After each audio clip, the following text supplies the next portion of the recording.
SAW tidak pernah mencontohkannya. Dan orang tidak perlu, hukum asalnya tidak perlu untuk melafalkan niat. Secara fungsi itu tidak ada. Kemudian yang kedua, melafalkan niat tidak diajarkan oleh Rasulullah Sallallahu Alaihi Wasallam. Sebab bedakan antara niat dengan melafalkan niat. Niat itu tempatnya di batin, bukan di lisan. Kalau niat, semua orang yang salat pasti dia punya niat salat.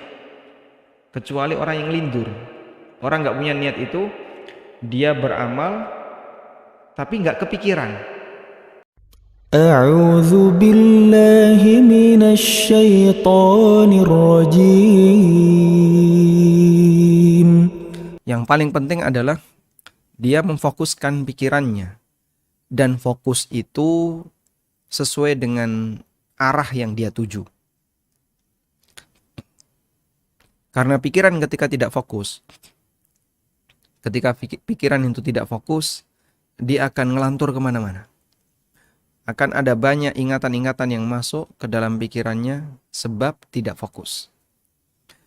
Dan dengan fokus inilah kita bisa memegang kunci salat, yaitu memikirkan apa yang perlu untuk kita renungkan dalam salat. Baik, saya akan share konten sebagaimana biasanya, sehingga para jamaah bisa melihat dari isi yang ada dalam kitab tafsir salat. Apa yang perlu kita pikirkan ketika kita sholat?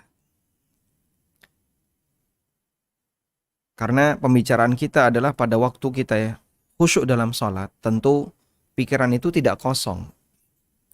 Karena definisi khusyuk itu bukan membuat pikiran jadi kosong, nggak mikir apapun. Nggak mungkin itu.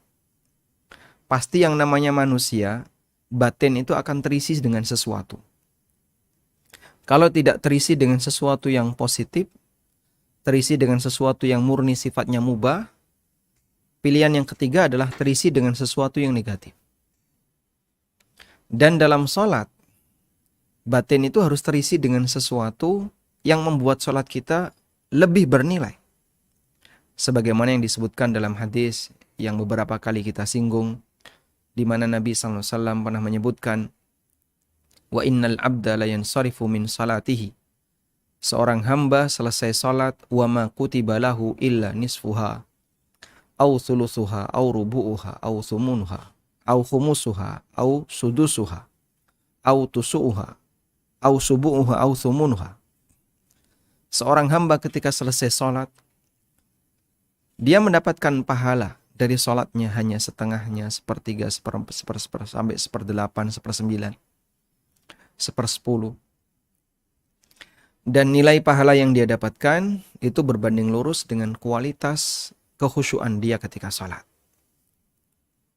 Karena itulah pada waktu kita sholat dan pikiran kita fokus dengan sesuatu yang dibutuhkan ketika sholat, maka sholat yang kita kerjakan akan semakin khusyuk.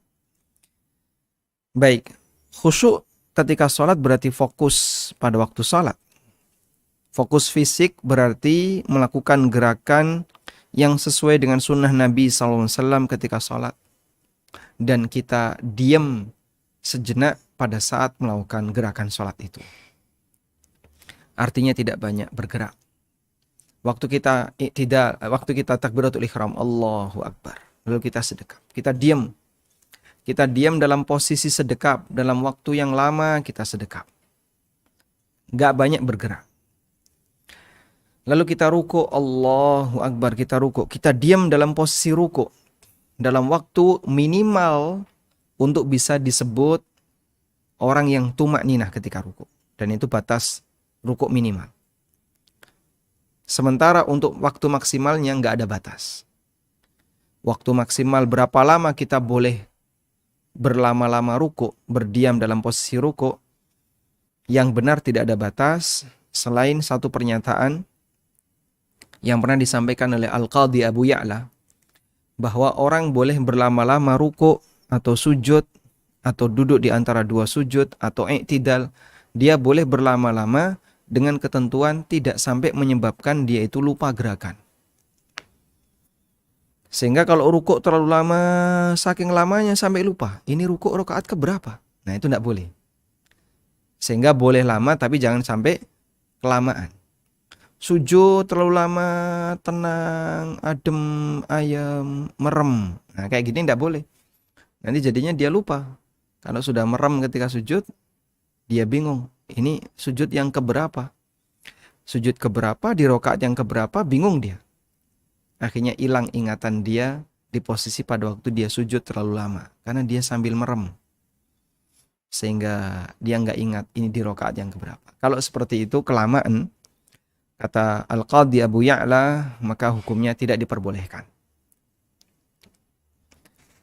Ketika kita diam dalam posisi sedekap, wajah menghadap ke tempat sujud, tidak banyak bergerak, berarti gerakan kita telah fokus. Itulah khusyuk fisik.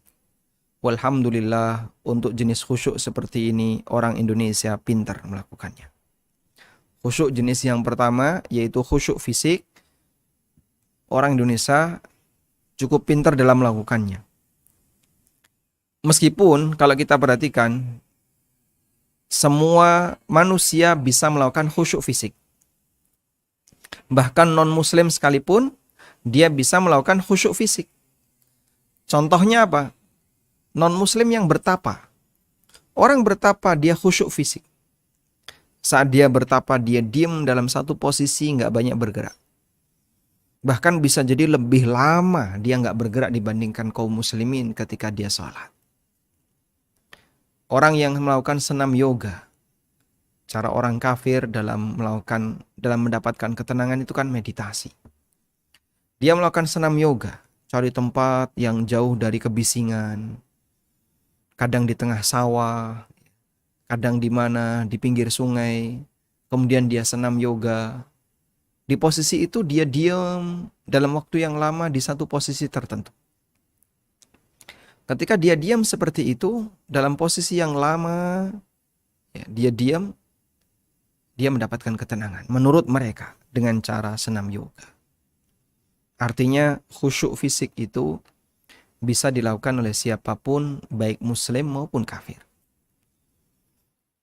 Baik. Nah, ada khusyuk jenis yang kedua, yang ini tidak bisa dimiliki kecuali muslim, yaitu khusyuk batin. Khusyuk batin. Kalau tadi khusyuk lahir, sekarang khusyuk batin. Fokus batin atau khusyuk batin berarti memikirkan isi sholat. Batin diajak untuk memikirkan isi sholat. Lalu apa konten sholat? Konten sholat secara umum ada dua. Yang tadi kita bahas adalah seputar masalah konten sholat. Betul. Jadi yang kita sampaikan bahwa memikirkan untuk tidak banyak bergerak atau fokus itu menyebabkan orang tidak banyak beraktivitas. Dan fokus ada dua, ada fokus lahir, ada fokus batin. Untuk fokus lahir, muslim dan non-muslim barangkali sama-sama bisa melakukannya. Kita bisa lihat ya, non-muslim yang bertapa, mereka bisa fokus secara fisik. Sehingga dia melakukan gerakan tertentu tanpa banyak bergerak. Orang yang senam yoga juga sama. Sekarang ada fokus yang tidak bisa dilakukan kecuali oleh seorang mukmin, yaitu fokus batin. Nah, sekarang fokus batin ada apa di sana? Fokus batin artinya adalah memikirkan apa yang ada dalam sholat. Dan isi sholat ada dua. Yang pertama adalah bagaimana cara melakukan gerakan yang sempurna. Dan yang kedua adalah memikirkan bacaan dalam sholat. Ketika kita melakukan satu posisi tertentu, kadang kita menghendaki agar kita bisa melakukannya dengan sempurna. Banyak hal orang melakukan seperti itu. Sebagai contoh misalnya, seorang penari, pada waktu dia menari, bengkok tangan itu dihitung. Ini kurang bengkok, ini kurang lurus, ini kemana harus mengarah, dan seterusnya. Itu dihitung. Seorang anggota TNI atau Polri, pada waktu dia memegang senjata, dia itu diajari cara megang yang benar kayak gini. Sampai posisi jari di mana yang benar itu diajarkan. Ketika orang baris berbaris, dia diajari bagaimana cara melakukan gerakan yang benar, hormat itu yang benar bagaimana. Itu semuanya dihitung. maka seharusnya dalam sholat kita juga melakukan semangat yang sama. Pada waktu kita melakukan gerakan sholat, pada waktu kita melakukan aktivitas dalam sholat, pastikan aktivitas sholat yang kita lakukan terukur, terhitung, terukur berdasarkan dalil. Sehingga disinilah kita akan belajar bagaimana cara rukuk yang benar, bagaimana posisi sujud yang benar, bagaimana posisi duduk yang sesuai sunnah, dan seterusnya. Dari sini seorang hamba dituntut untuk mempelajari tata cara sholat yang diajarkan Nabi Sallallahu Alaihi Wasallam. Lalu kita sesuaikan gerakan-gerakan itu sebagaimana yang ada dalam sunnah Nabi SAW. Dengan cara demikian, maka sholat kita akan lebih fokus untuk memikirkan bagaimana cara bergerak yang benar. Prinsipnya adalah jadikan gerakan sholat kita berdalil. Jadikan gerakan sholat kita berdalil. Karena ketika sholat itu berdalil, maka sholat yang kita kerjakan akan sangat lebih berkualitas. Sangat berkualitas, sebab semuanya dilandasi oleh dalil. Sesuaikan dengan dalil, maka kita akan bisa khusyuk dalam sholat. Termasuk bagian dari fokus memikirkan gerakan adalah merenungkan dan memahami arti dari gerakan sholat. Kenapa ketika sujud kita seperti itu posisinya? Kenapa ketika rukuk kita seperti itu posisinya? Meskipun ada kondisi tertentu di mana kita tidak bisa mendapatkan penjelasannya secara logika. Ya. Misalnya, mengangkat jari telunjuk saat tasyahud. Ini maknanya apa Pak Ustadz? Ketika kita sholat kok pakai harus ngangkat jari telunjuk?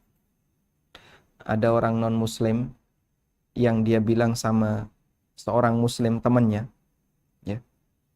Dia menyampaikan kepada temannya muslim, kamu kenapa kalau sholat kok kayak gini? Apakah ini antena yang menghubungkan kamu dengan Tuhanmu? Antena itu kan dibuat lancip, ya, biar lebih gampang melepas sinyal. Sehingga kata dia, ini apakah antena yang menghubungkan kamu dengan Tuhanmu? Jawabannya, tentu saja bukan itu. Nabi Musa alaihissalam ketika beliau berdakwah, Fir'aun itu menolak Musa dengan alasan suara. Dan Allah ceritakan itu dalam Al-Quran. Am ana khairun min hadzal ladzi huwa mahin.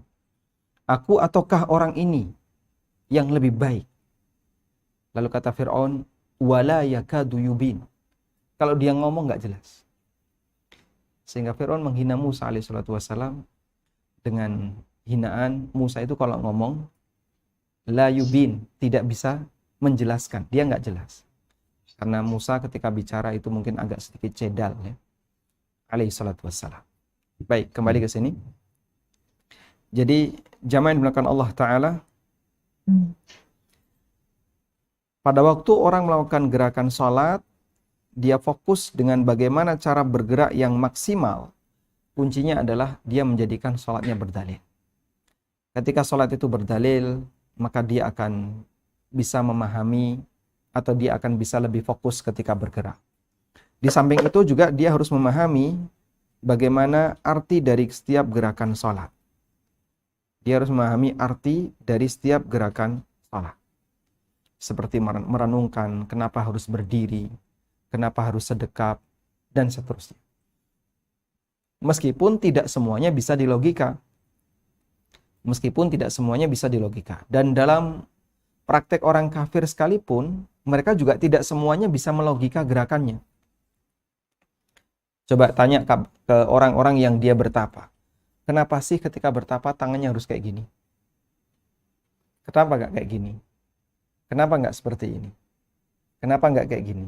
Ada banyak gerakan. Kenapa dia gerakannya seperti ini? Kenapa nggak kayak gini?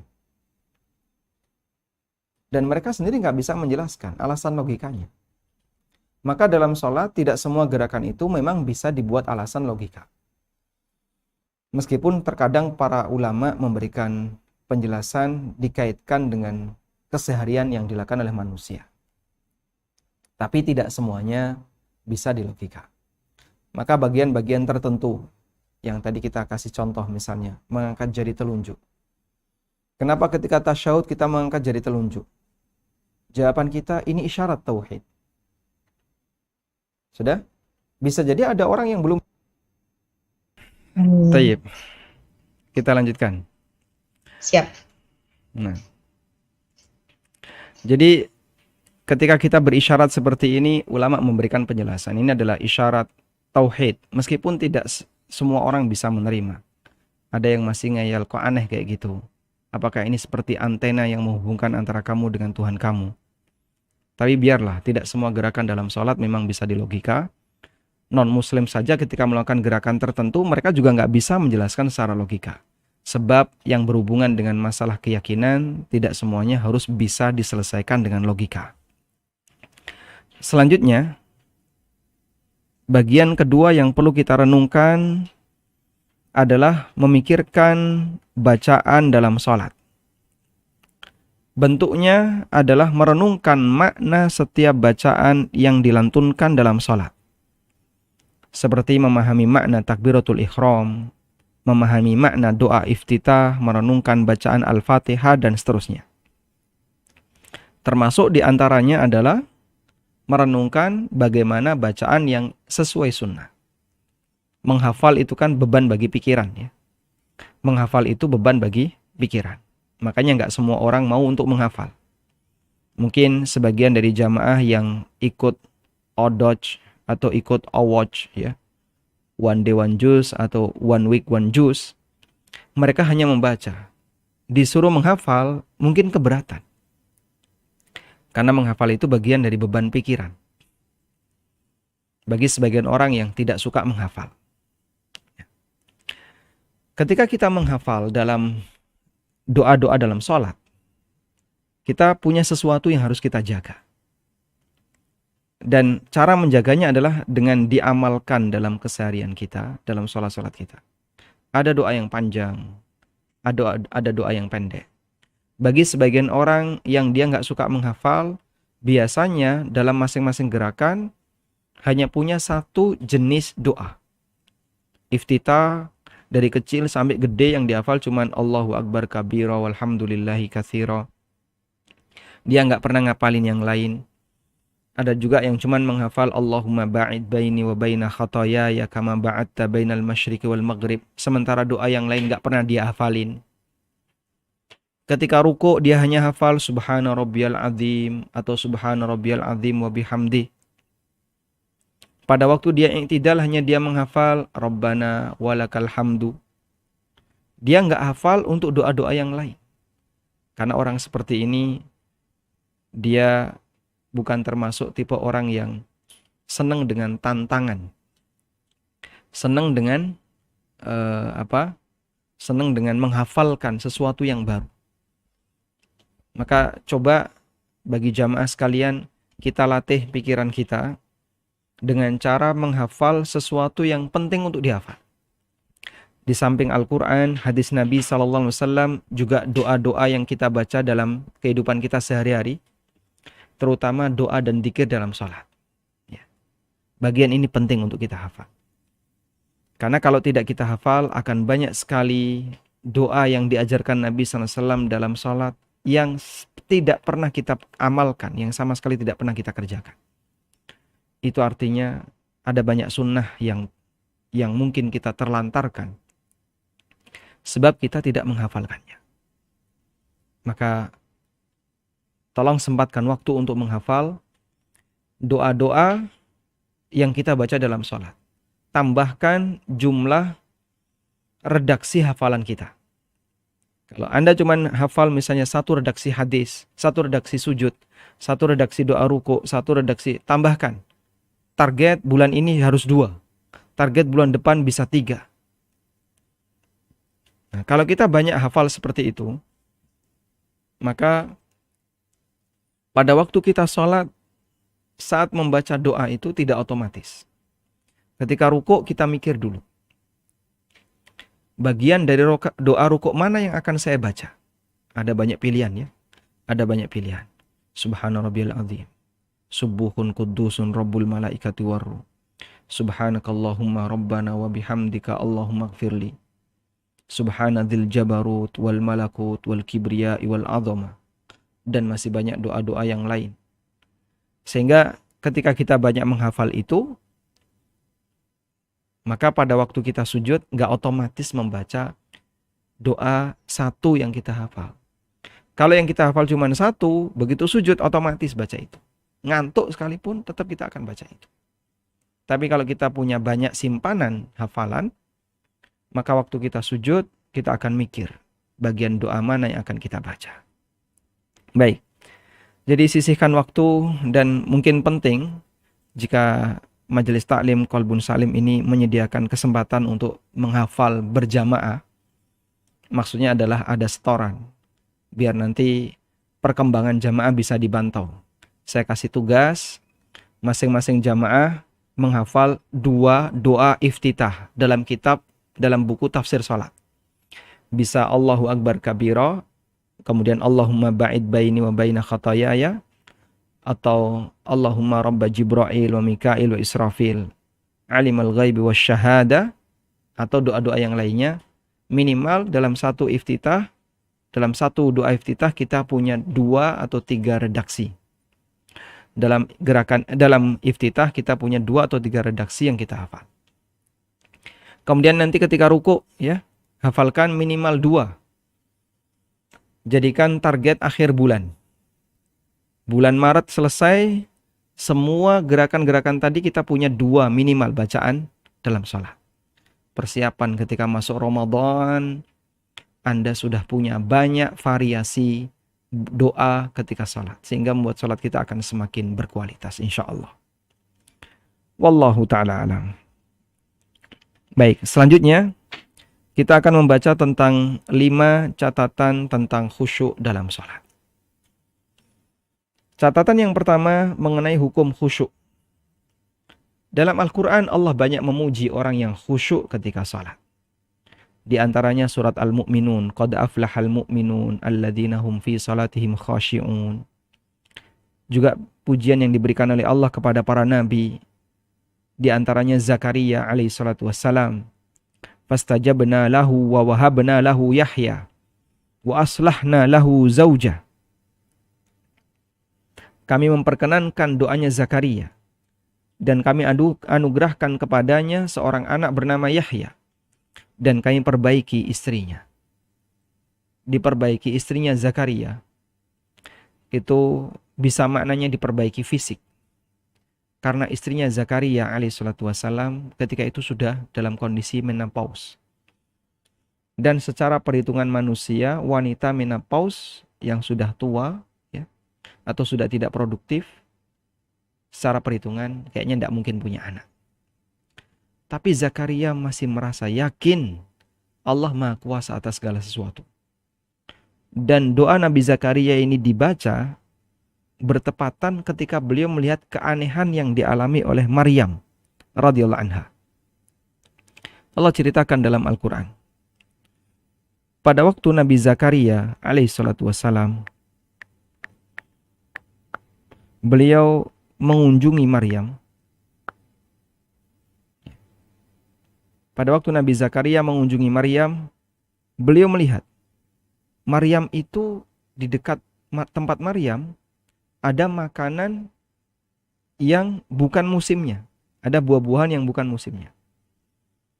Kullama dakhala 'alaiha Zakaria al-mihraba wajada 'indaha rizqa. Qala ya Maryamu anna laki hadha. Ketika Nabi Zakaria menemui Maryam di mihrab, beliau jumpai ada makanan yang aneh di dekat Maryam. Ini kan bukan musimnya.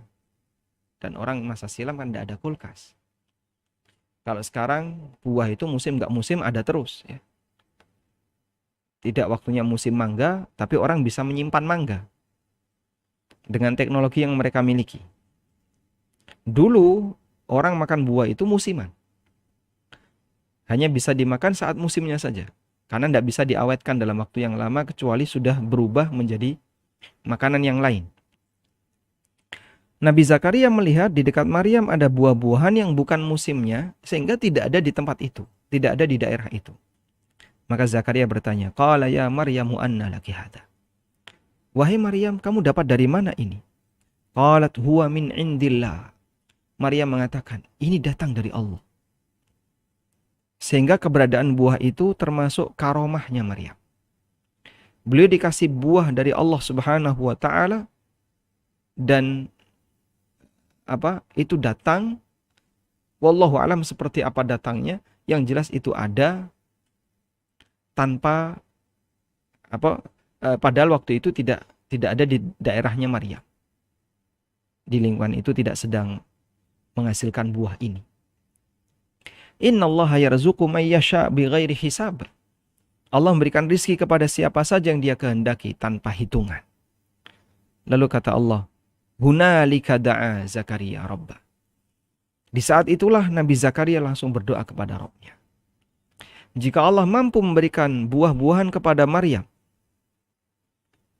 yang buah itu tidak ada di tempatnya dan bukan musimnya, Allah juga mampu untuk menganugerahkan seorang anak bagiku, meskipun istriku sudah mandul. Qala rabbi habli min ladunka dzurriyyatan thayyibah. Maka beliau langsung berdoa ketika melihat kejadian yang ajaib ini, kejadian yang aneh ini, dan mengucapkan, Rabbi habli min ladunka dzurriyyatan thayyibah. Ya Allah, anugerahkanlah kepadaku keturunan yang baik. Innaka sami'ud du'a. Sesungguhnya engkau zat yang maha mendengarkan doa. Fanadathul malaikah, kemudian doanya dikabulkan oleh Allah Subhanahu wa taala, di mana Allah mengirim malaikat untuk memberikan kabar gembira dengan kehadiran Yahya, annallaha yubashshiruka bi Yahya musaddiqan bi kalimati minallahi wa sayyida wa hasura wa nabiyya minas salihin. Baik. Nah, Nabi Zakaria alaihi salatu wassalam diceritakan oleh Allah di surat Al-Anbiya. Kemudian setelah itu Allah katakan, innahum kanu yusari'una fil khairat. Sesungguhnya para nabi itu adalah orang-orang yang bersegera dalam kebaikan. Wa yad'unana raghaban wa rahaba. Dan mereka berdoa kepada kami, memohon kepada kami diiringi dengan perasaan raghaban wa rahaba, harap-harap cemas. Wa kanu lana khashiin, dan mereka adalah orang-orang yang khusyuk di hadapan kami. Sehingga sifat Nabi yang diceritakan oleh Allah di surat Al-Anbiya ayat 90 adalah mereka adalah orang-orang yang khusyuk ketika melakukan ibadah kepada Allah. Dan masih banyak sekali dalil dalam Al-Quran yang menunjukkan pujian Allah kepada orang yang khusyuk. Selanjutnya kita akan melihat hukum khusyuk. Ulama berbeda pendapat mengenai hukum khusyuk dalam sholat. Jumhur ulama berpendapat bahwa khusyuk hukumnya anjuran dan tidak wajib. Status khusyuk dalam sholat adalah penyempurna sholat. Mereka beralasan orang yang sholat sambil memikirkan dunia, status sholatnya sah selama dia masih sadar terhadap sholatnya. Sadar dalam sholat artinya dia tahu urutan gerakan-gerakan yang dibaca di masing-masing gerakan. Meskipun pikiran sedang melayang kemana-mana. Sehingga dia sadar kalau dia itu sedang sholat. Diajak bicara dia nggak respon. Ada orang ngasih salam dia nggak respon. Cuman mungkin dia batin. Ini yang ngasih salam apa nggak tahu ya kalau gue lagi sholat. Batinnya melayang kemana-mana. Tapi dia sadar kalau dia sedang sholat. Atau ketika ada orang yang sholat tiba-tiba ada orang yang gedor pintu. Dok, dok, dok, dok, dok. Kemudian dia nggak bisa merespon.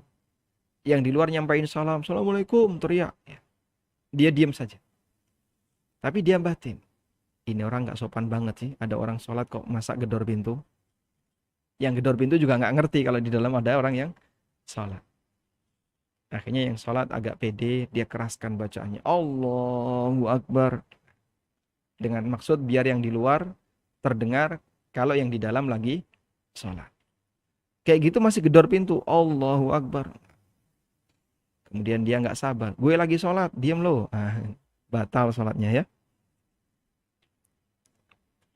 Dalam ensiklopedia fikih dinyatakan, ikhtalafal fuqaha'u fi hukmil khusyuk fis shalah.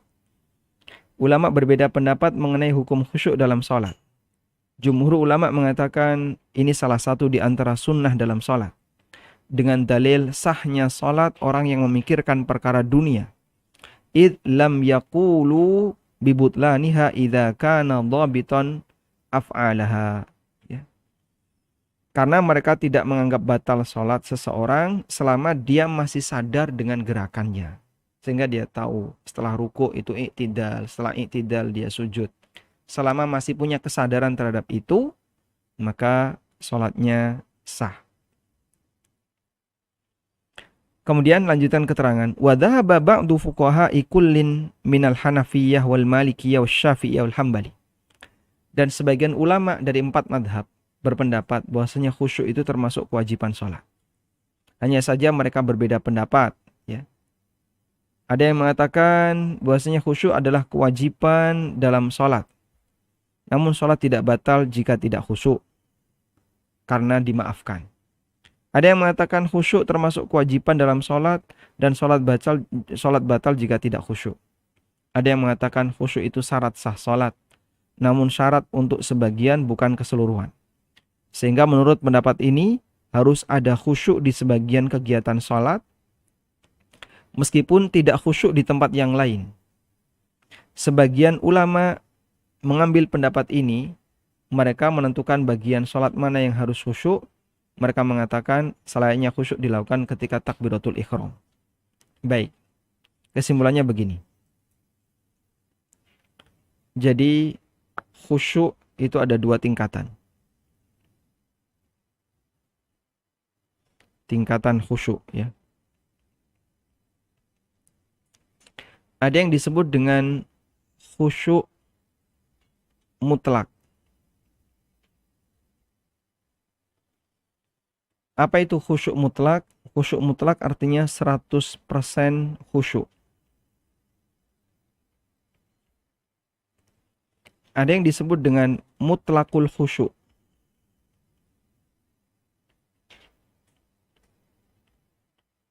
Mutlak khusyuk artinya ada unsur khusyuk. Mutlak khusyuk artinya ada unsur khusyuk dalam sholat itu. Jadi ada khusyuk mutlak, ada mutlak khusyuk. Yang ini khusyuk mutlak, 100% khusyuk, tidak wajib. Sedangkan mutlak khusyuk harus ada unsur khusyuk dalam sholat, ini hukumnya wajib.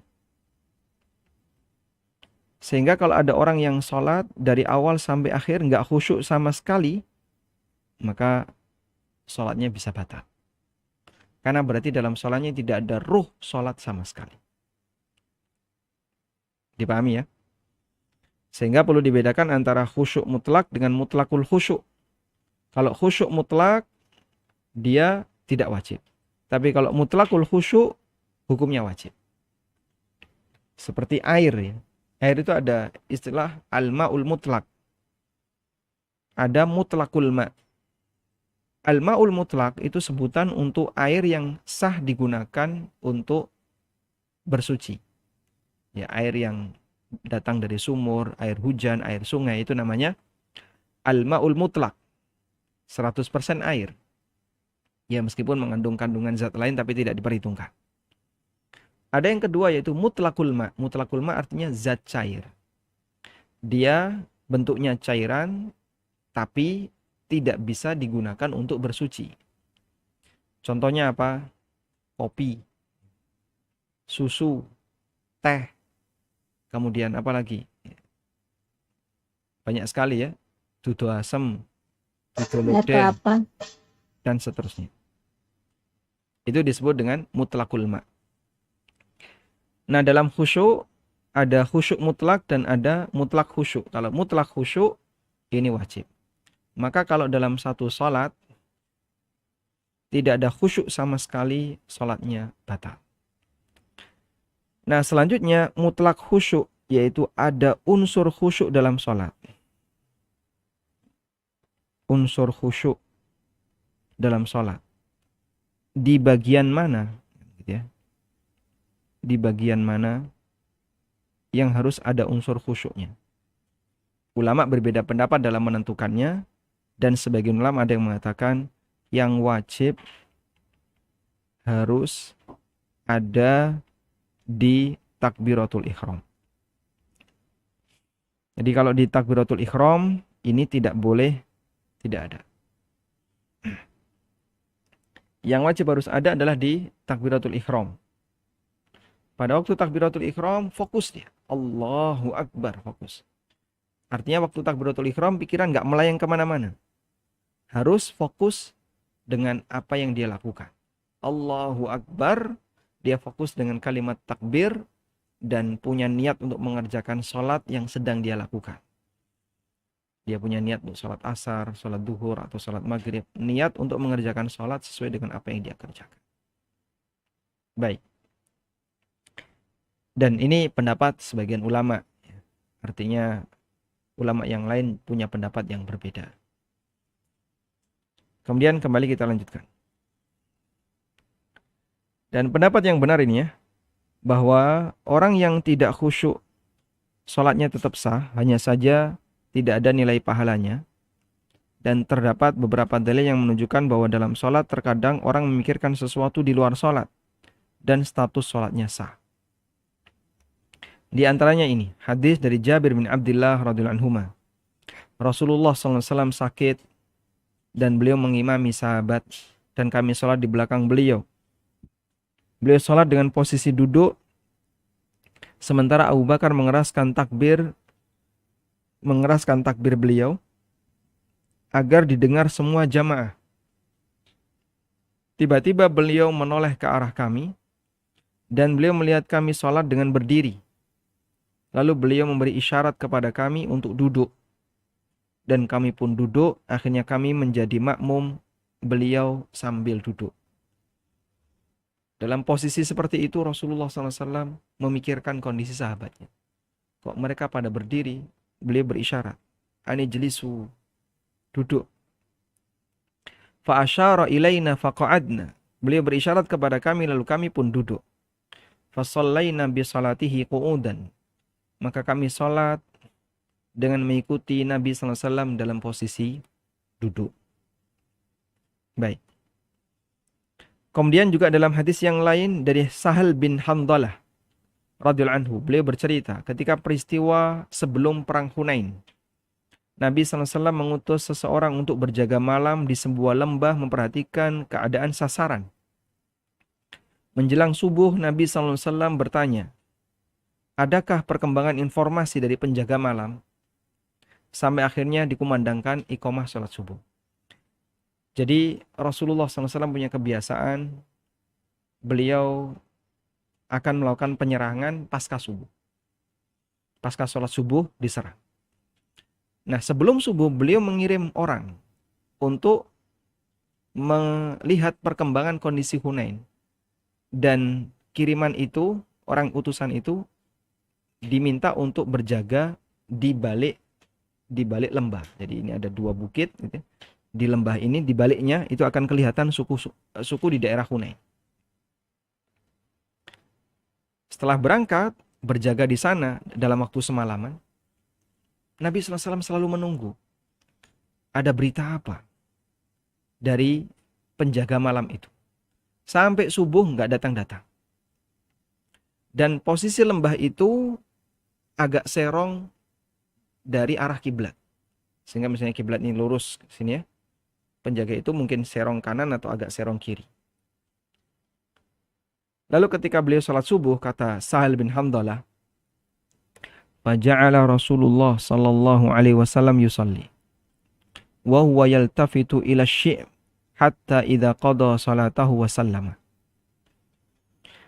Lalu Rasulullah SAW sholat jadi imam, sementara beliau pandangannya selalu menoleh ke arah lembah itu. Jadi bersedekap sambil menghadap ke arah kiblat, tapi pandangannya menoleh ke arah lembah. Menunggu kehadiran orang yang diperintahkan oleh Nabi SAW untuk menjadi mata-mata tadi. Sampai selesai sholat. Sehingga ini dalil bahwasanya bisa jadi beliau sambil memikirkan kehadiran mata-mata yang ditunjuk oleh Nabi SAW. Kemudian hadis dari Uqbah bin Amir, beliau pernah sholat di belakang Nabi SAW. Tiba-tiba seusai salam, Rasulullah SAW langsung bergegas pulang sampai melangkai pundak-pundak para makmum. Setelah itu beliau balik ke masjid dan mengatakan, "Dzakartu syai'an min tibrin indana." Aku teringat ada seonggok emas di rumah. Fakarihtu ayyah bisani. Maka saya tidak ingin emas itu jadi pikiranku. Fa'amartu bikismatihi. Maka aku perintahkan agar dibagi. Masya Allah. Nabi SAW itu nggak nyimpen harta. Ada harta di rumah, belum terbagikan, kepikiran beli itu. Mungkin mirip dengan kita kalau kepikiran utang. Ya. Kita pengen segera melunasi, duit itu sudah siap, tinggal diserahkan. Tapi belum sempat transfer. Waktu sholat mungkin kepikiran. Akhirnya rencana itu muncul dalam sholat kita. Setelah ini langsung saya akan transfer.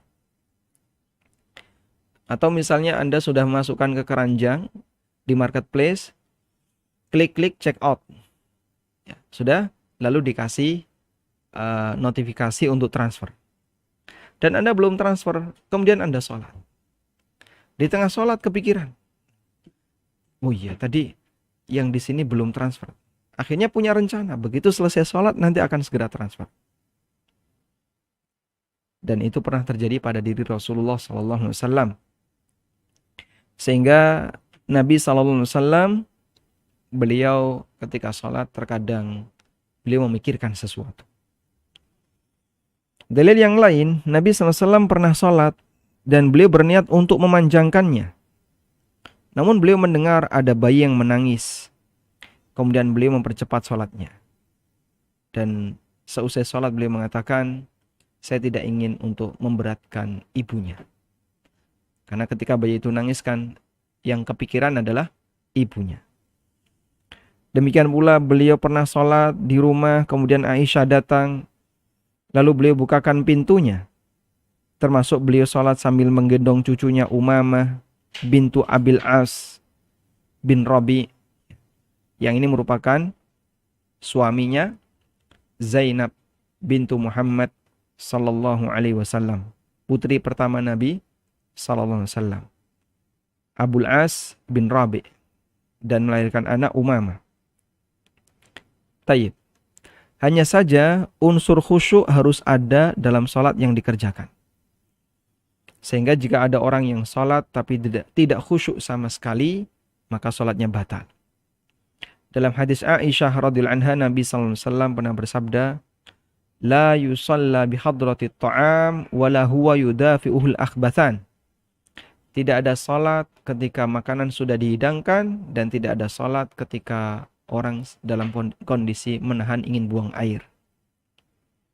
Menahan hadas adalah menahan hadas yang keluar dari jalur depan dan belakang dalam kondisi sangat lapar, ingin makan dan sudah disajikan, kondisi kebelet, ingin buang air, itu semuanya akan membuat orang jadi buyar khusyuknya. Sehingga dia sama sekali nggak fokus. Jika tetap dipaksa sholat, maka dia tidak akan khusyuk. Ini yang membuat sholatnya dikerjakan tanpa ada unsur khusyuk dan itu menjadi batal. Sehingga kembali kepada kesimpulan yang tadi kita sampaikan. Kalau khusyuk mutlak, ini tidak wajib. Tapi kalau mutlak khusyuk, ini hukumnya wajib. Wallahu a'lam.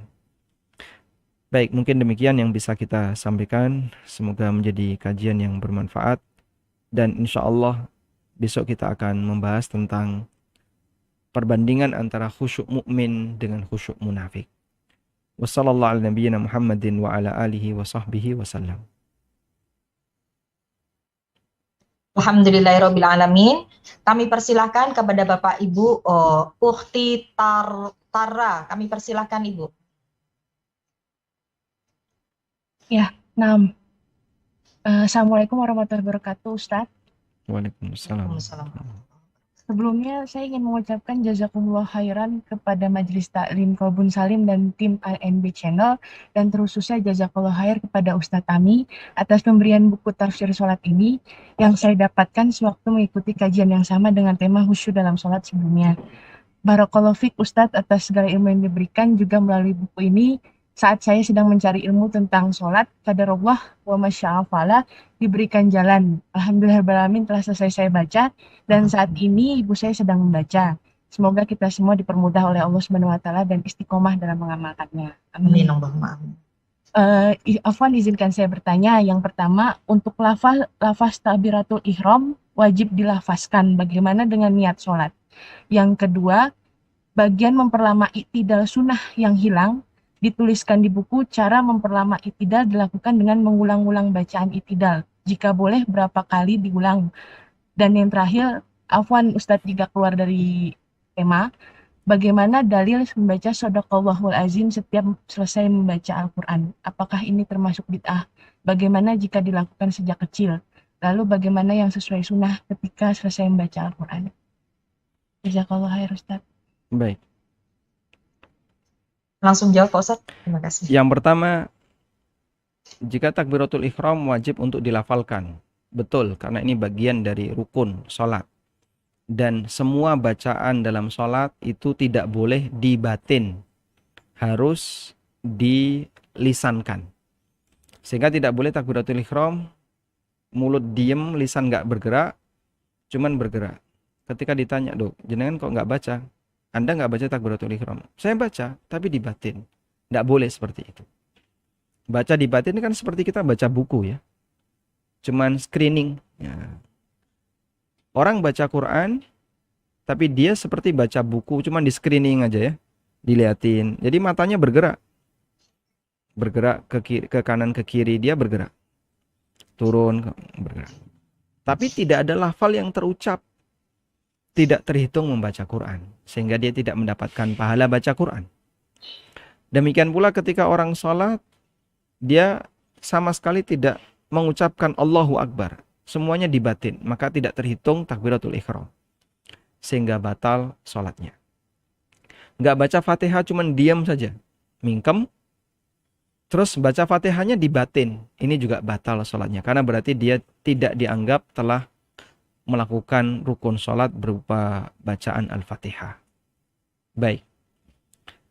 Lalu bagaimana dengan niat sholat? Niat sholat tidak perlu dilafalkan. Dan ulama sepakat tidak ada dalil untuk melafalkan niat sholat. Ini berdasarkan ijma' ulama. Sementara apakah diperbolehkan untuk melafalkan niat dalam sholat dan niat dalam ibadah yang lain, ulama beda pendapat. Jadi kalau mana yang lebih sesuai sunnah antara dilafalkan ataukah tidak dilafalkan, mereka sepakat tidak dilafalkan sesuai sunnah. Karena Nabi SAW tidak melafalkan niat sholat. Tapi kalau pertanyaannya, bolehkah melafalkan niat sholat? Ulama beda pendapat. Ada yang bolehkan, ada yang melarang. Dalam hal ini ada khilaf. Dan kami mengambil pendapat yang mengatakan tidak boleh. Karena Nabi SAW tidak pernah mencontohkannya.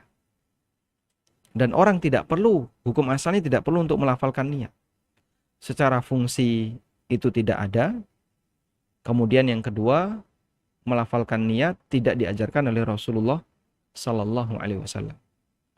Sebab bedakan antara niat dengan melafalkan niat. Niat itu tempatnya di batin, bukan di lisan. Kalau niat, semua orang yang sholat pasti dia punya niat sholat. Kecuali orang yang lindur. Orang nggak punya niat itu, dia beramal, tapi nggak kepikiran dengan amal yang dia lakukan. Dan itu terjadi pada posisi orang yang nggak punya kesadaran. Seperti orang yang lindur, atau dia dalam kondisi gila.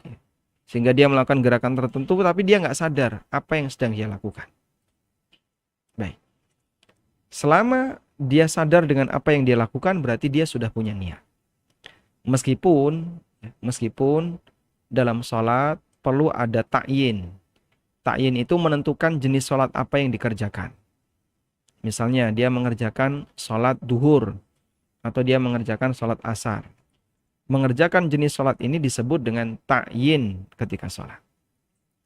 Nah itu ditentukan sebelum takbiratul ihram. Sebelum Anda takbiratul ihram sholat asar misalnya, mentakyin sholat asar. Allahu Akbar. Dan tidak perlu dilafalkan. Kemudian yang kedua, terkait mengulang bacaan i'tidal berapa kali. Jawabannya sesuai dengan lama Anda beriktidal. Anda mau beriktidal berapa lama? Setengah jam Pak Ustadz. Kalau sanggup silahkan. Tapi tadi ada batasannya ya. Jangan melakukan gerakan sholat yang kebablasan kelamaan sampai membuat kita itu lupa. Gerakan sholat yang kita lakukan. Saking lamanya iktidal sampai lupa. Ini tadi iktidal rakaat keberapa ya? Kedua atau ketiga? Ketiga atau keempat? Kelupaan sujud. Waktu sujud saking lamanya. Dia menikmati sujudnya. Adem ketika sujud. Ayem. Terus merem. Akhirnya bablas tidur. Begitu bangun, bingung dia. Duh, tadi ini sujud yang keberapa? Di rakaat keberapa? Bingung. Nah, di posisi itu Al-Qadhi Abu Ya'la melarang. Jangan lakukan seperti ini. Baik. Tapi kalau lama masih ideal, ya, misalnya 2 menit. 2 menit itu sudah lama ya. Karena sholat 2 rakaat dalam kondisi normal kurang lebih 3 menit. Anda iktidal selama 2 menit, kan lama banget tuh. Berapa banyak yang harus kita baca? Ya terserah. Selama Anda berposisi iktidal. Kemudian yang ketiga tadi apa? Yang ketiga apa tadi? Bacaan shadaqallahul azim. Bacaan shadaqallahul azim. Apakah itu dianjurkan? Ada sebuah riwayat yang bisa kita jadikan sebagai acuan. Nabi SAW pernah menyuruh Ibnu Mas'ud radhiyallahu anhu. Wahai Ibnu Mas'ud, tolong bacakan Al-Quran kepadaku. Kemudian kata Ibnu Mas'ud, Aqra'u alaika wa alaika unzil. Apakah aku akan membaca Al-Quran di hadapan Anda, sementara Al-Quran itu diturunkan kepada Anda?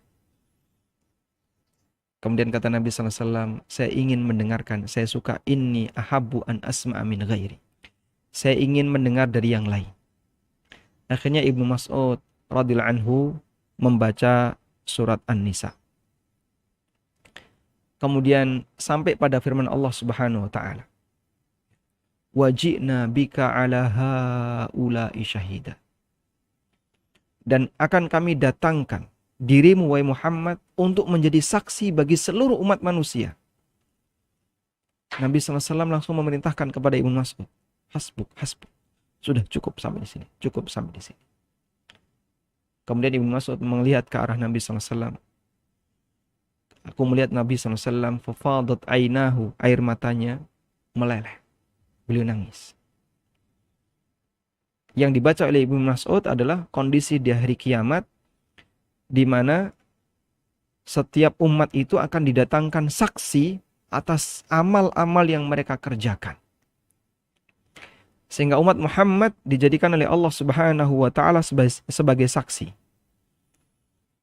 untuk umat di masa silam, dan Nabi Muhammad SAW dijadikan oleh Allah sebagai saksi untuk seluruh umat manusia.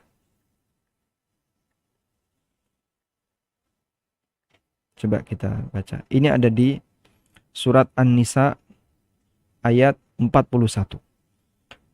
Fakaifa idza ji'na min kulli ummatin bi syahidin wa ji'na bika ala haula'i syahida. Maka bayangkan ketika kami datangkan setiap umat itu para saksi mereka. Dan aku akan mendatangkan kamu sebagai saksi untuk seluruh umat manusia. Nabi SAW menangis. Dan beliau minta kepada Ibnu Mas'ud, hasbuk, cukup. Dan Ibnu Mas'ud langsung diam tanpa mengucapkan shadaqallahul azim. Artinya praktek yang dilakukan di masa itu, pada waktu mereka membaca Al-Quran, tidak ada akhiran bacaan apapun. Shadaqallahul azim atau alhamdulillahirabbil alamin atau bacaan-bacaan yang lainnya. Nabi SAW tidak mengajarkan bacaan apapun. Sehingga begitu selesai, sudah selesai. Nggak pakai bacaan apapun.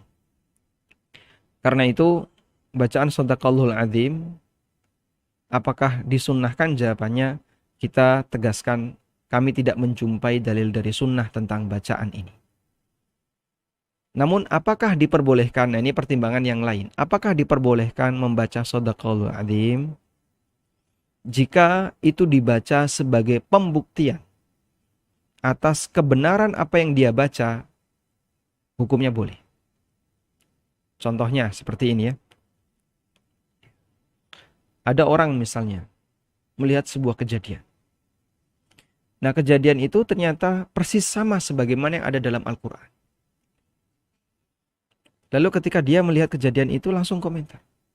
Maha benar Allah dengan apa yang dia firmankan. Sadaqallah. Sadaqallah. Apa yang Allah firmankan itu benar. Betul seperti apa yang Allah firmankan dalam Al-Quran. Nah, itulah pengaruh bentuk sadaqallah yang sesuai.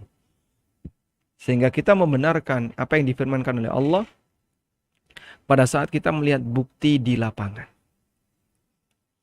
Tapi kalau nggak ada sebab apapun lalu kita mengucapkan sadaqallah, mungkin nuansa semangat dalam batin nggak begitu kelihatan. Sehingga sebabnya apa kau ucapkan ini? Kalau sebatas membenarkan Allah Ta'ala, ya sah-sah saja. Tapi kalau dijadikan sebagai rutinitas sehingga setiap selesai baca Quran selalu dibaca sadaqallah, nanti jadinya seperti aturan tambahan dalam baca Quran. Nah, kalau sudah jadi rutinitas sehingga seperti aturan tambahan, yang kayak gini diingatkan oleh para ulama, jangan dilakukan. Sebab apa? Kalau itu dilakukan, jadinya seperti kita nambah-nambahi aktivitas aturan membaca Al-Quran. Jadi kalau sesekali boleh dengan perenungan apa yang aku baca ini benar, dan itu tentu saja bisa dilakukan setelah Anda paham maknanya. Tapi kalau rutin, sehingga jadi aktivitas setiap selesai baca Quran selalu sadaqallah, nah ini perlu untuk dalil. Wallahu a'lam.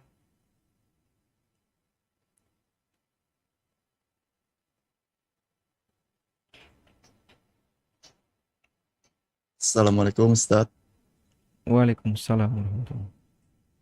Semoga Allah menjaga antum dan jamaah juga dan dijauhkan dari segala macam virus dan penyakit. Amin. Sebentar, Allah, amin. ini diizinkan dulu oleh moderator. Sudah Bapak, sudah kami tafadhol, izinkan silakan. untuk Oh ya, Bapak Rai. pertanyaan pertama Ustaz, kalau misalnya orang yang sering gak khusyuk ketika sholat, itu bisa diazab dikubur gak? Lah terus pertanyaan kedua Ustaz, kalau misalnya ada seorang muslim bekerja di lembaga keuangan konvensional atau memiliki perusahaan tersebut sampai meninggal Ustaz. Nah, padahal dia sudah tahu hukumnya, tapi dia menganggap itu rezeki yang berkah dari Allah Subhanahu wa taala. Apakah hal itu salah? Dan apakah beliau ini bisa kekal di azab kuburnya dan azab neraka Ustaz? Barakallahu fiik. Terima kasih. Silakan Pak Ustadz. Ketika ada orang yang sholat tapi nggak pernah khusyuk, apakah dia akan diazab dengan sholat yang dia lakukan? Saya bahas bagian ini di buku tafsir sholat di bab tentang 5 tingkatan manusia ketika sholat. Kemudian saya sebutkan keterangan Ibnu Qayyim dalam kitabnya Al-Wabilus Shayyib. Beliau menyebutkan tentang 5 tingkatan manusia dilihat dari kualitas sholatnya. Ada tingkatan yang pertama dan terendah. Kami mulai dari yang terendah dulu. Yaitu orang yang tidak memperhatikan kesempurnaan lahiriah dalam sholat. Wudunya nggak sempurna, gerakannya nggak sempurna, syaratnya masih banyak yang kurang, tidak tumaknina, terlalu cepat, dan seterusnya. Dan Ibnu Qayyim menyebut martabat ini, tingkatan ini dengan sebutan al-mufrid, orang yang meremehkan sholat, nggak serius ketika sholat.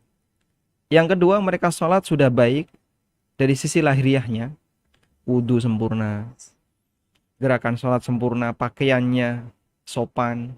Hanya saja pikirannya dibiarkan melayang kemana-mana. Persentase khusyuknya sangat minim. Dia lebih banyak teralih dengan urusan dunia. Ini tingkatan yang kedua. Tingkatan yang ketiga, mereka sholat sempurna lahiriah dan pikirannya berjuang untuk khusyuk. Hatinya berperang melawan bisikan setan. Ini yang ketiga. Orang seperti ini sholat sambil berjihad melawan was-was. Yang keempat, mereka khusyuk lahiriah, batinnya khusyuk, hati dan pikirannya menyelami setiap gerakan sholat, mulai dari takbiratul ihram sampai salam. sehingga tidak ada bagian sholatnya yang lalai karena memikirkan perkara yang lain. Tapi ini belum di puncaknya yang kelima, level tertinggi. Sholat yang mampu membuat pelakunya serasa meletakkan hati dan pikirannya ada di hadapan Allah Subhanahu wa Ta'ala, sehingga dalam bayangan dia, Allah berada di hadapan saya.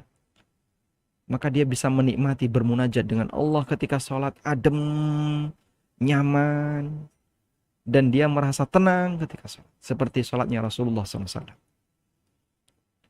Sampai beliau pernah menyatakan, wa ju'ilat qurratu aini fis shalah.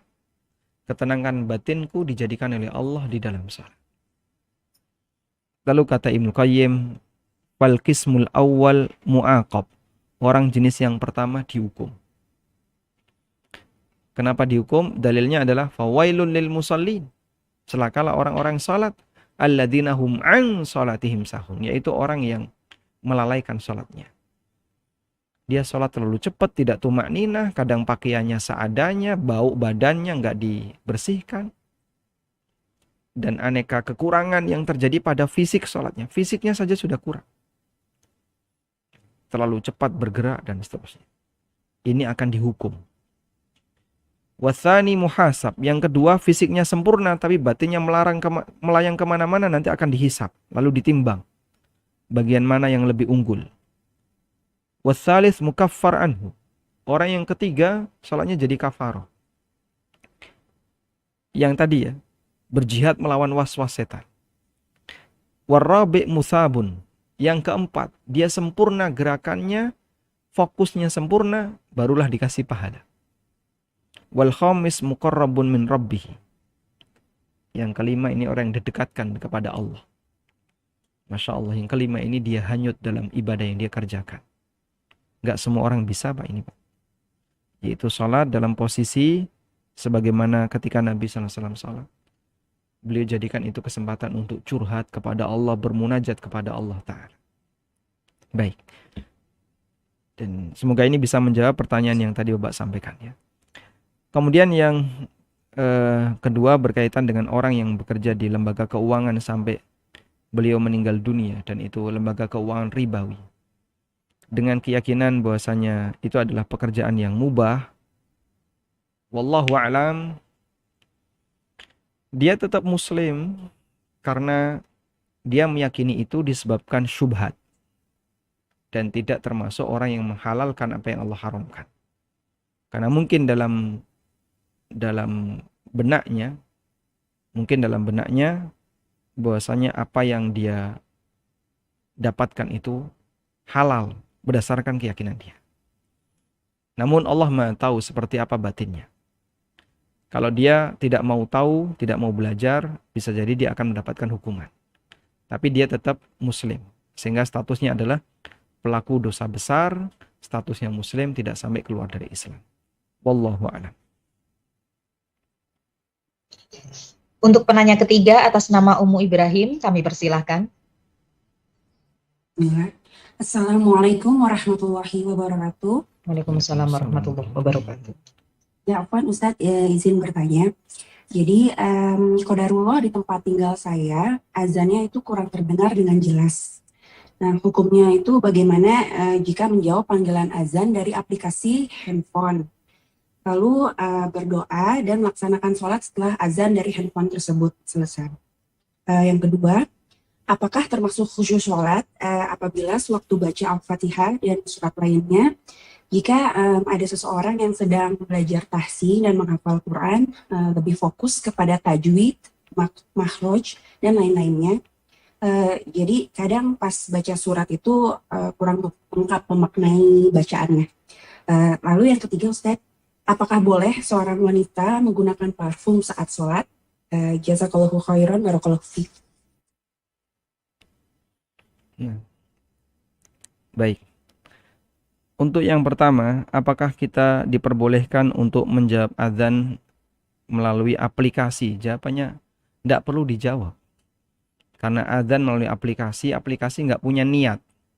Yang dijawab itu adalah amalan muadzin yang sedang mengumandangkan azan. Dan itu harus azan yang sedang berlangsung. Seperti azan masjid, atau adzan siaran langsung, itu boleh dijawab. Karena siaran langsung sama sebagaimana ketika Anda menerima telepon, dia salam terdengar di HP, Assalamualaikum, Anda jawab Waalaikumsalam. Itu yang salam HP, bukan ada orangnya. Saya terkoneksi berkomunikasi dengan si A.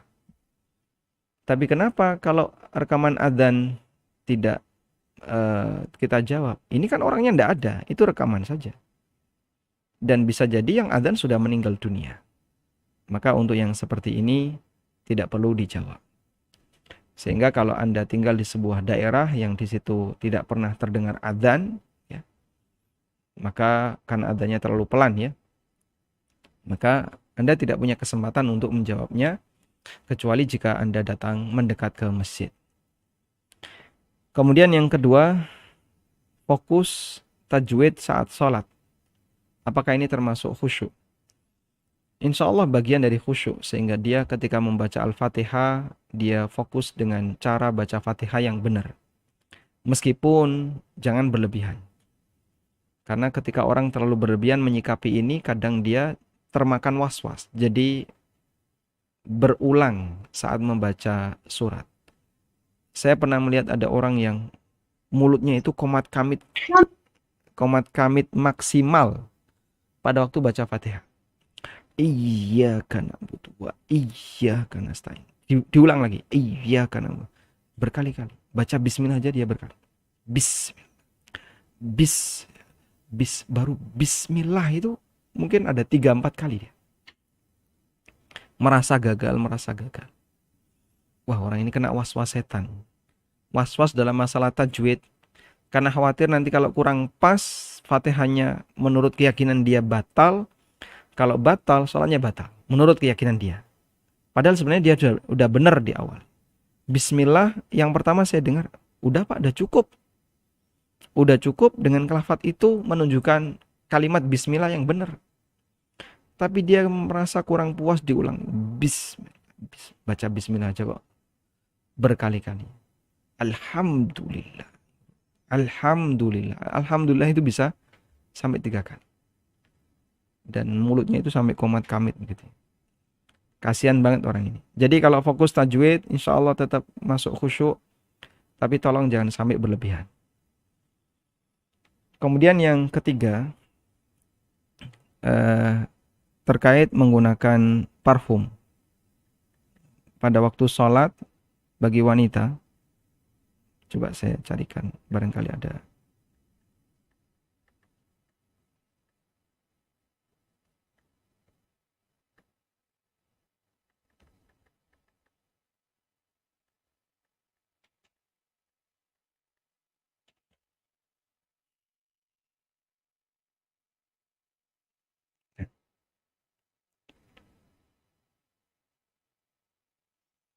Ada fatwa yang di-share di islamqa.info.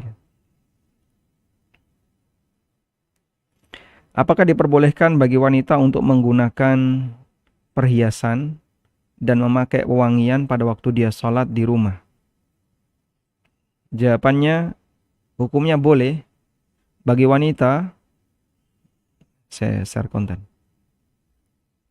Hukumnya boleh bagi wanita ketika sholat di rumah untuk memakai khulliyiha, memakai perhiasan. Di gelangnya nggak dilepas, cincin, kalung mungkin nggak dilepas. Wahia muta'attirah, dan dia dalam posisi memakai minyak wangi. Walaysa fi fi'liha syai'an min dzalika ibtalun li salatiha, dan perbuatan yang dia lakukan tidak membatalkan sholatnya. Wal manhiyu anhu, sementara yang dilarang adalah dia memakai minyak wangi hala khurujiya ilal masjid lis-shalah. Kalau dia sholat ke masjid. Dalam hadis riwayat Muslim dari Zainab, istri dari Abdullah bin Mas'ud. Imra'atu Abdullah maksudnya adalah Abdullah bin Mas'ud. Qalat, beliau mengatakan, qala lana Rasulullah SAW. Rasulullah SAW pernah berpesan kepada kami. Idza syahidat ihdakunnal masjida fala tamassa tiban. Kalau wanita pingin datang ke masjid, jangan pakai minyak wangi. Qala Ibnu Hajar wa yulhaqu bittib, dan termasuk minyak wangi adalah ma fi ma'nahu, apapun yang semakna dengan itu. Karena sebab mereka dilarang untuk menggunakan minyak wangi min tahrikin da'iyati syahwah. Ini bisa ngefek ke syahwat lawan jenis. Sehingga lelaki jadi terganggu sholatnya pada saat dia sholat, di belakangnya ada ibu-ibu pakai parfum, terus disedot. Aduh. Pada waktu dia sholat, syahwatnya muncul di tengah dia sholat, pikirannya nggak karuan jadinya. Penyebabnya apa? Ini ibu-ibu datang ke masjid pakai parfum. Nggak boleh yang kayak gini. Tapi kalau sholat di rumah silahkan. Wallahu a'lam. Cukup insyaallah ya. Baik. Sudah lewat waktu 5:30. Apa mau satu pertanyaan lagi atau bagaimana Pak Ustadz? Baik, boleh yang terakhir. Satu pertanyaan lagi, saya akan bacakan. Ustadz izin bertanya, satu, terkait kekhusyuan dalam sholat, apakah pikiran itu sama dengan hati Pak Ustadz? Atau beda? Kemudian jika dalam sholat pikiran atau hati kita tersibukkan oleh terjemahan akan zikir dan doa yang dibaca, mulut kita tersibukkan nih oleh zikir dan doa yang dibaca mulut kita, itu termasuk khusyuk atau tidak? Nah, jadi apakah pikiran dengan hati itu sama? Jawabannya sama ya. Oh, jawabannya sama. Nah, intinya adalah kita fokus dengan apa yang kita lakukan, dan letak fokus itu di mana? Di pikiran ataukah di hati? Ulama berbeda pendapat dalam masalah ini. Ada yang mengatakan bahwasanya hati itu pusat kendali perintah, jantung ya, pusat kendali perintah dan larangan. Sementara otak itu pusat memori. Terus pada waktu kita berpikir mana yang lebih bekerja, apakah jantung ataukah otak? Dalam hal ini ulama beda pendapat. Tapi intinya outputnya sama, yaitu memikirkan sesuatu. Baik disebut pikiran ataukah perasaan, outputnya sama. Yang kedua, pada waktu kita sholat kemudian kita sambil memikirkan bacaan, apakah itu masuk bagian dari khusyuk? Insya Allah bagian dari khusyuk. Sehingga kita merenungkan makna dari bacaan yang kita ucapkan. Ya, meskipun tidak sambil menerjemahkan ya. Ini beda antara menerjemahkan dengan merenungkan bacaan. Misalnya Subhana Rabbiyal A'la. Kita paham maknanya adalah Maha Suci Rabb kami yang maha tinggi. Dan yang lebih penting kita renungkan. Di saat kita membaca seperti itu, kita renungkan. Aku adalah hambamu yang rendah. Aku letakkan wajahku yang paling tinggi posisi di badan kan wajah ya. Kepala wajah. Yang paling kita jaga. Kita letakkan sejajar dengan kaki. Sehingga kepala kita sejajar dengan kaki. Di saat itu kita mengagungkan Allah yang maha tinggi. Nah, model kesesuaian seperti itulah yang kita pikirkan. Sehingga sholat kita bisa lebih khusyuk. Wallahu a'lam. Wa sallallahu ala nabiyyina Muhammadin wa ala alihi wa sahbihi wa sallam. Wa akhiru da'wana anilhamdulillahi rabbil alamin. Subhanakallahumma wa bihamdika asyhadu an la ilaha illa anta astaghfiruka wa atubu ilaik. Wassalamualaikum warahmatullahi wabarakatuh. Bismillahirrahmanirrahim.